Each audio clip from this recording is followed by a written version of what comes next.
Imagine it's 5th of July 2017.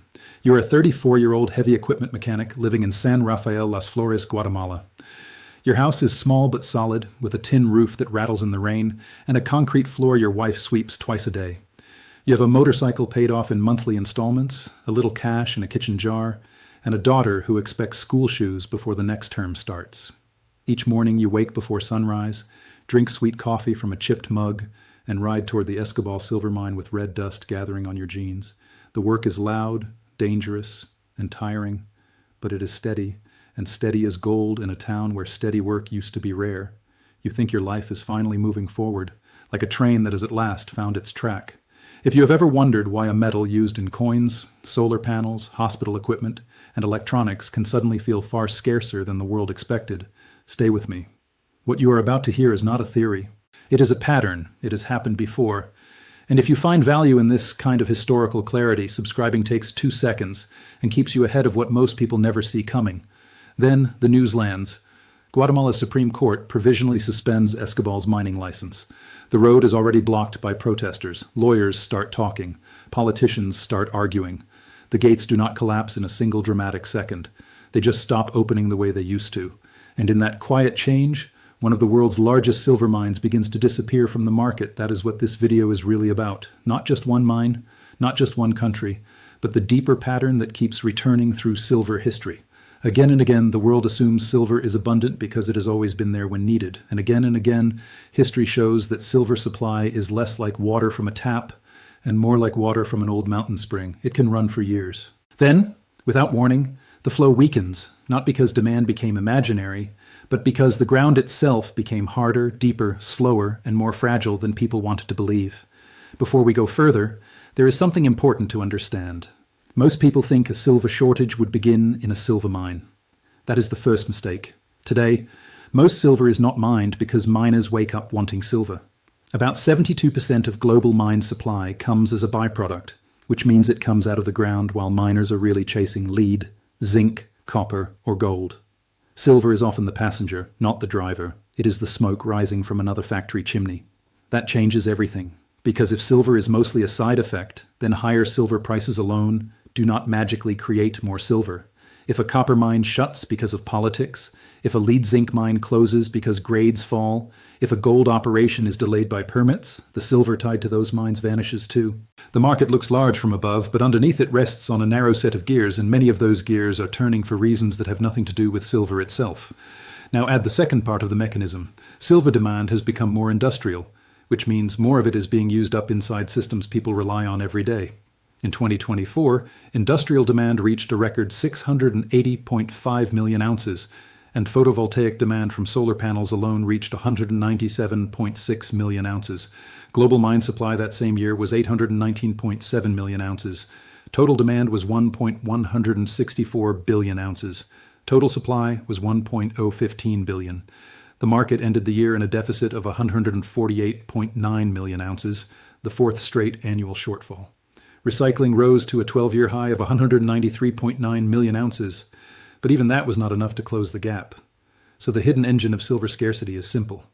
Much of the supply depends on other metals. New mines take years to permit, finance, and build. The richest ore is usually taken first, and rising demand from industry keeps pulling on the same rope. The result is a market that can look calm on the surface while strain builds below, like a bridge carrying more weight each year on older steel. This brings us directly to the first part of the story. Long before modern charts and market reports, the world already learned what happens when silver seems endless and then slowly becomes harder to reach. In 1545, Spanish colonizers seized control of Cerro Rico at Potosi, in what is now Bolivia. For a time, it looked less like a mine and more like a miracle. Potosi became one of the great cities of the early modern world. By the late 16th and early 17th century, the city's population may have reached around 160,000 people. Silver from the mountain flooded across the Spanish Empire and beyond.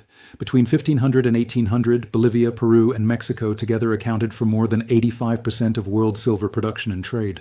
For rulers, merchants, and creditors, it felt like the mountain could mint empire forever. But the mountain had a secret. Its first wealth came from the easiest ore, the kind close enough and rich enough to seize with the tools of the day. Once that upper feast was consumed, the system had to grow more complex.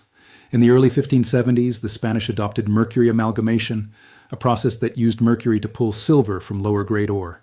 That sounds like progress, and in one sense it was. Production surged, but it also chained Potosi to a new dependency. Now silver no longer relied only on rock. It relied on mercury, labor drafts, timber, water, transport, mills, and imperial control. The mine was no longer a treasure chest. It was a giant machine that had to be fed from every side. And giant machines are fragile. When the supply of mercury stumbled, when flooding hit, when timber had to be hauled from farther away, when ore grades weakened, the cost of each ounce rose. The labor system became even more brutal. Indigenous workers forced through the mita draft went down into freezing shafts where air was foul, ladders slick, and accidents common. The human body became part of the extraction system, like another tool carried into the tunnel. The silver that glittered in Seville and Manila often began as sickness in the Andes. By 1700, Potosi was no longer the unstoppable engine it had seemed to be. Historical accounts suggest the city's population had fallen to roughly 60,000 by the end of the 17th century.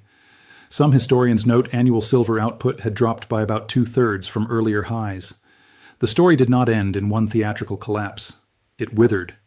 That is what resource decline often looks like. Not a bomb, a weakening pulse. Ordinary people felt that decline first. Water systems decayed, trade slowed, jobs tied to hauling, milling, refining, and provisioning dried up. Families built around the mountain discovered that a boomtown can become a trap. Potosi teaches a hard lesson. Scarcity does not begin when the metal is gone. It begins when the easy metal is gone.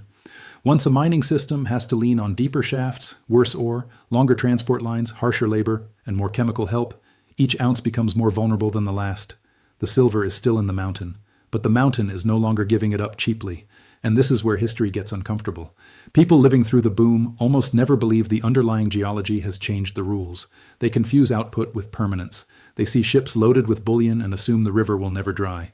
But the river is already changing course under their feet. Here is something I want you to think about before we go further. If most people only notice scarcity after the shelves, shipments, or prices have already changed, what signs would you watch before the change becomes obvious? Drop your answer in the comments. Seriously, because what I'm about to show you next is the part of this story that most people never hear, and it changes everything. The second great lesson came from the United States, not the Andes. In 1859, silver was discovered near Virginia City, Nevada, in what became known as the Comstock Lode. To Americans of that era, Comstock looked like the future arriving early. Money rushed in. Speculators arrived with paper claims and big promises. Engineers, merchants, carpenters, saloon owners, and bankers followed. Within a few years, Virginia City had the infrastructure of a serious urban center. Assay offices, banks, bookstores, clothing stores, dry goods merchants, jewelers, tobacconists, and hardware dealers sprang up. By the mid-1870s, the town had swelled to around 20,000 people. Above C Street, wealthy merchants and bankers built ornate homes. Below them churned a rougher world of miners, carts, boarding houses, and by 1880, around 100 saloons. It looked alive, but underneath, Comstock had the same disease as every great mining boom. The richest zones were a feast, not a forever supply. To keep production rising, operators had to go deeper and spend more. Heat increased, water seeped in, timbering became more demanding, machinery grew more expensive, capital became king. The lode was less like a field to be harvested and more like a beast that needed constant feeding. Peak production came in 1877, when output was valued at about $14 million in gold and $21 million in silver. By July 1880, total ore production from the Comstock district had reached nearly 7 million tons. Those are enormous numbers for the time. They tell us why the district mattered, but they also hide the deeper truth. Mines can post giant output numbers right before their economics begin to rot. Volume can mask decay the way fresh paint hides wet wood. The ordinary people of Virginia City lived inside that contradiction.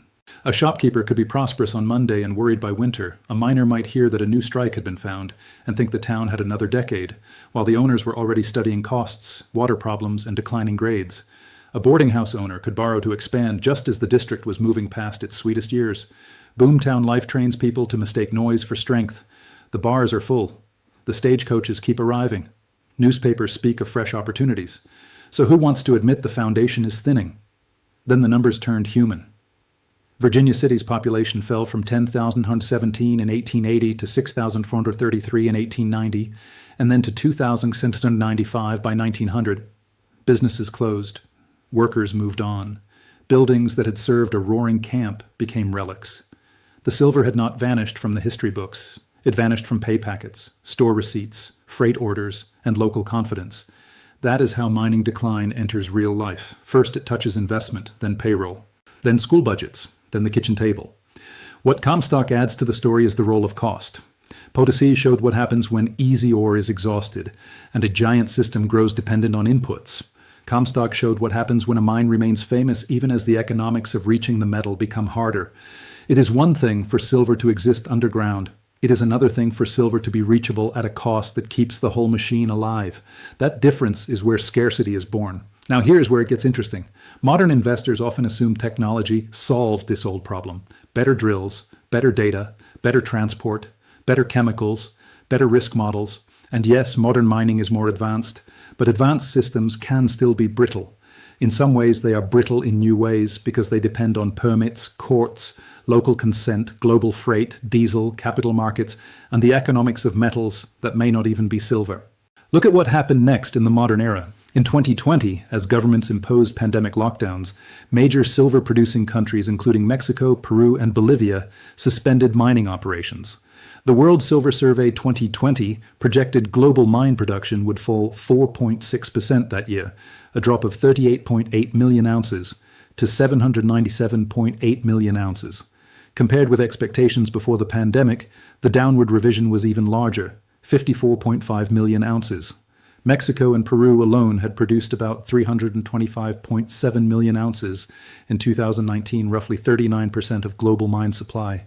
Suddenly, the market was reminded that silver does not arrive from a spreadsheet. It arrives from men, trucks, fuel, roads, ports, refineries, and governments willing to let all of those keep moving.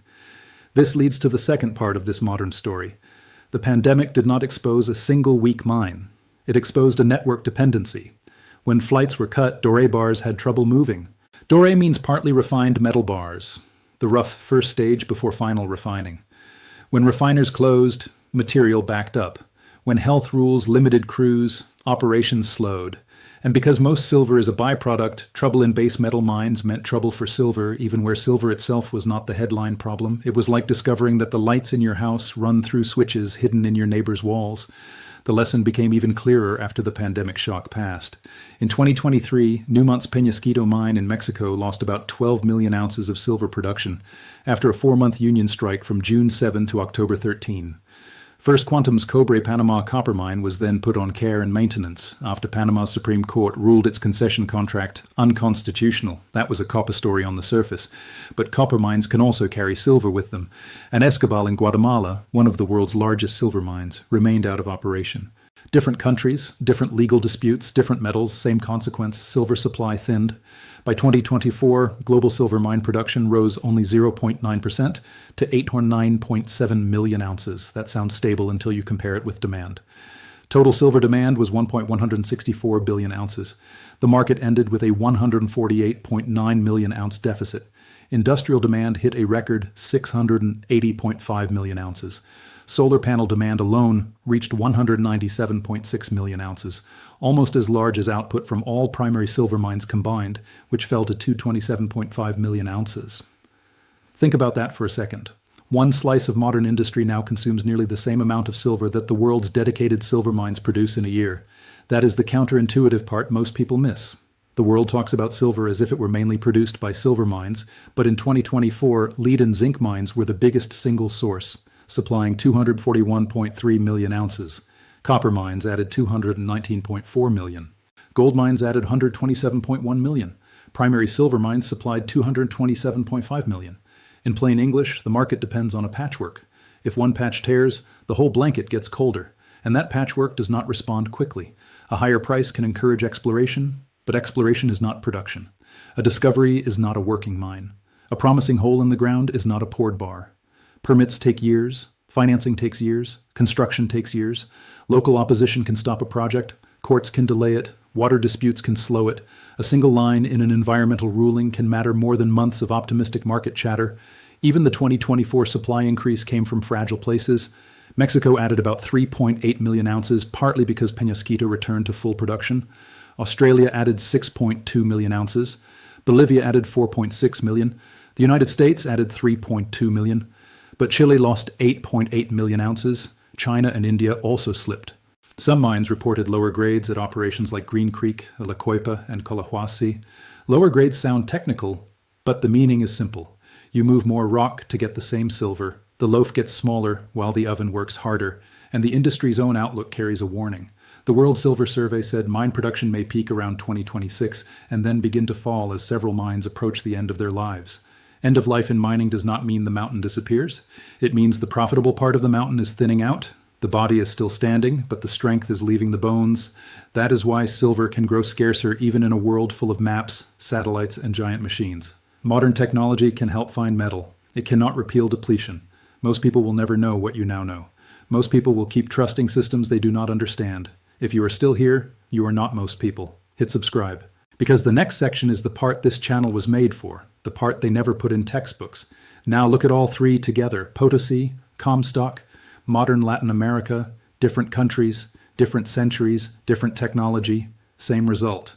In each case, the silver story looked secure from a distance. In each case, supply depended on conditions more fragile than outsiders realized. At Potosi, the system leaned on mercury, forced labor, timber, water, and ore that grew harder to process.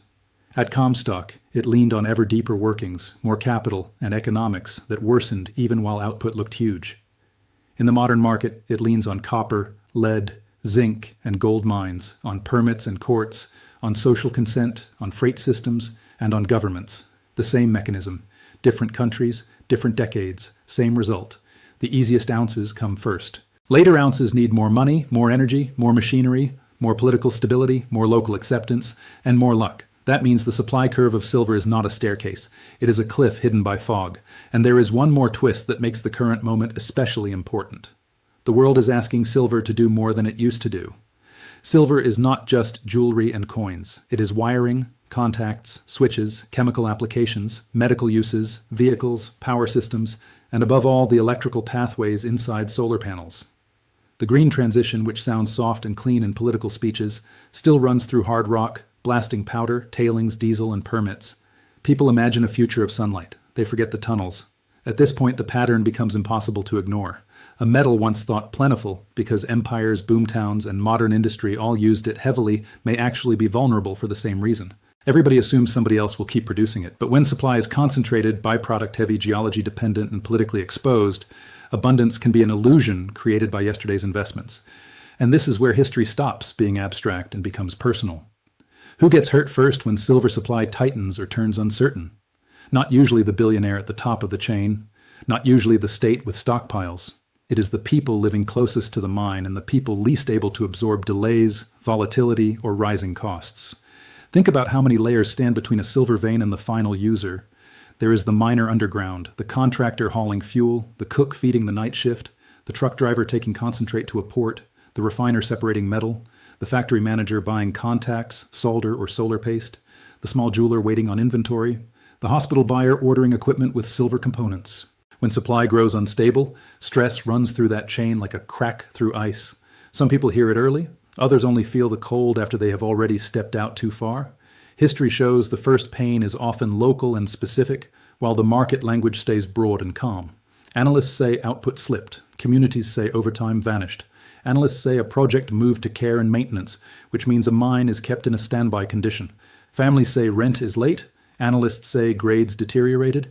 Workers say the company cut shifts because more rock now has to be blasted and hauled for the same paycheck. Big words float above the event like a clean layer of snow. Underneath, the ground is messy and human. There is also a second group that gets squeezed, smaller manufacturers and buyers who cannot negotiate like giants.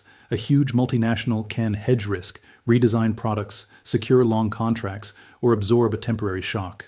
A smaller firm making electrical parts, silver jewelry, medical devices, or specialized components often has less room. They face the same supply problem with thinner margins. The same is true for local governments in mining regions. When a major operation slows, tax revenue, service budgets, school support, and business confidence can all weaken together. A mine closure is not a single shut door. It is a row of dimming windows down the street. And this helps explain why silver scarcity can surprise people. The damage arrives in fragments. A strike here, a permit delay there, a legal suspension in one country, a grade issue in another, a refinery bottleneck somewhere else. None of these shocks looks large enough on its own to rewrite the global story. But mining history is full of periods when a chain of manageable problems turned into one big supply problem. Collapse is rarely a hammer blow. More often it is termites in the beams. Go back to San Rafael Las Flores in Guatemala. When Escobar's license was suspended in 2017, the argument in court centered on consultation with the Xinca people and the legal legitimacy of the mine's approval. That is a serious issue, and history is full of places where local people bore the environmental and social burden while outsiders took the wealth. But whatever side one takes in that legal and moral fight, the economic shock still lands somewhere real. Company statements at the time said the suspension had damaged many thousands of workers and their families. That means mechanics, drivers, security staff, cooks, cleaners, parts suppliers, and shop owners. One legal ruling can move through a town like cold air through a cracked wall. Now set that beside Peñasquito in Mexico. A strike there in 2023 was not just a corporate headline. It meant missing wages, disrupted contractor payments, delayed shipments, and pressure on the regional economy while about 12 million ounces of silver output disappeared. Or look at the old mining towns after Comstock. The bankers with wider networks could relocate capital. The merchants with connections could shift goods elsewhere. But smaller people, those with one boarding house, one wagon line, one claim, one local customer base, carried the heaviest part of the bust. Potosi was harsher still. Indigenous workers paid with their bodies long before the city paid with its decline.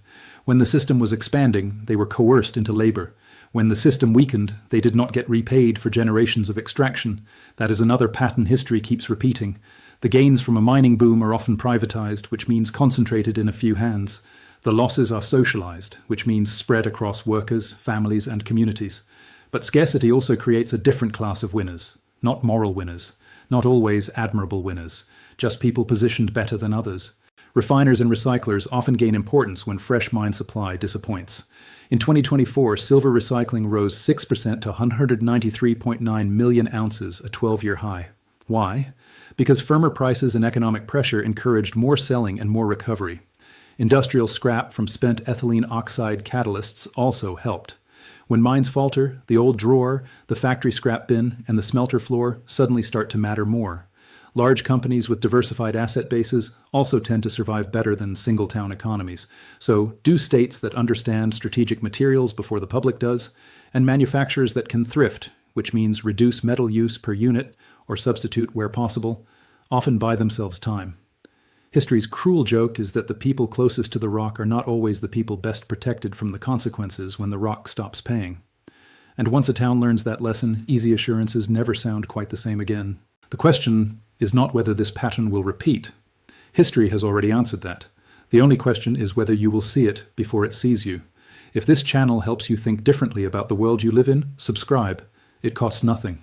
And it might change everything. So what did the survivors do differently in these periods? Not the lucky ones, the survivors. The historical record shows that those who came through periods of mining stress, supply disruption, or resource decline largely shared three characteristics. First, they respected bottlenecks before the crowd did. A bottleneck is the narrow point in a system where everything can jam. The people who endured did not just ask how much silver existed in theory. They asked where it came from, what inputs it needed, who controlled those inputs, how stable the laws were, and how fast lost supply could actually return. They understood that geology is not an opinion poll. It does not care what the market wants by next quarter. Second, they stayed flexible. The merchants who survived old boomtown busts were often the ones who were not chained to one fantasy of endless expansion. The manufacturers who handled later shortages best were often those who improved recovery, redesigned products, secured alternate suppliers, or held enough liquidity, plain old financial breathing room, to endure delays. Flexibility in history is like carrying extra rope on a mountain path. It looks unnecessary until the ground gives way. Third, they paid attention to secondary supply. In a metal market, secondary supply means recycled material rather than freshly mined material. That mattered in the past, and it matters now. When new mine supply struggled, old silverware, coins, industrial scrap, and recoverable waste became more valuable to the system. This did not solve the whole problem. Recycling could not erase structural deficits in 2023 or 2024, but it softened the blow. The people who understood the entire chain, not just the glamour of the mine mouth, saw more clearly than those hypnotized by headline production figures. And notice what the survivors usually did not do. They did not assume a famous district would stay rich forever because it had been rich in the past. They did not assume technology could repeal depletion. They did not assume political risk lived only in unstable places. They did not assume a copper closure was irrelevant to silver. They did not confuse above-ground inventory with guaranteed future flow. At the end of 2024, silver held in London Bullion Market Association vaults and on exchanges still totaled about 1.239 billion ounces. That sounds huge, until you remember markets consume flow, not just stock. A reservoir can look full right before the pipeline narrows, which brings us back to the mining crisis that could make silver scarcer than anyone expects. The crisis is not one event. It is the collision of several slow forces. Declining primary silver output, heavy dependence on byproduct mines, end-of-life assets approaching exhaustion, delays from strikes, courts, permits, and social conflict, and demand that remains historically strong, especially from industry and solar power. In 2025, the Silver Institute still forecast another market deficit, about 117.6 million ounces, smaller than 2024, but still a deficit, still a sign of strain, still the same old story in a modern suit. So when people ask whether the world could wake up one day and discover silver is scarcer than expected, history offers a calm answer. Yes, it has happened in substance many times before, even if each age used different words. In one era, the warning sign was exhausted upper ore and a desperate need for mercury. In another, it was deeper shafts and rising capital costs. In ours, it may be court rulings in Guatemala, a strike in Mexico, a shutdown in Panama, lower grades in Chile, or the simple fact that solar demand is now pulling on a market whose dedicated mines provide less than many assume. The man in San Rafael Las Flores did not need a commodity report to understand this. He only needed to see the gate stay shut one more day. His savings jar would get lighter, his daughter's shoes would wait, the motorcycle payment would still come due. In every age, the first signal of scarcity is not a chart. It is a family doing arithmetic at the table under a weak light. That is the final lesson. Silver scarcity is rarely a movie-style disaster. It is usually a chain of ordinary disruptions revealing an extraordinary dependence. The world remembers the glitter of the coin, the bar, the solar cell, the bullion chart. It forgets the shafts, the strikes, the lawyers, the chemistry, the exhausted rock, and the towns that rise and fall around them. But that hidden world is where the real story lives. This is historical and educational analysis. It is not financial advice. Every individual situation is different. Please consult a qualified professional before making any financial decision. This video is not for everyone. Most people will dismiss it. But if one person in your life needs to hear this, share it with them. Not because it will change the world, because it might change their world. Subscribe for more, and I will see you in the next one.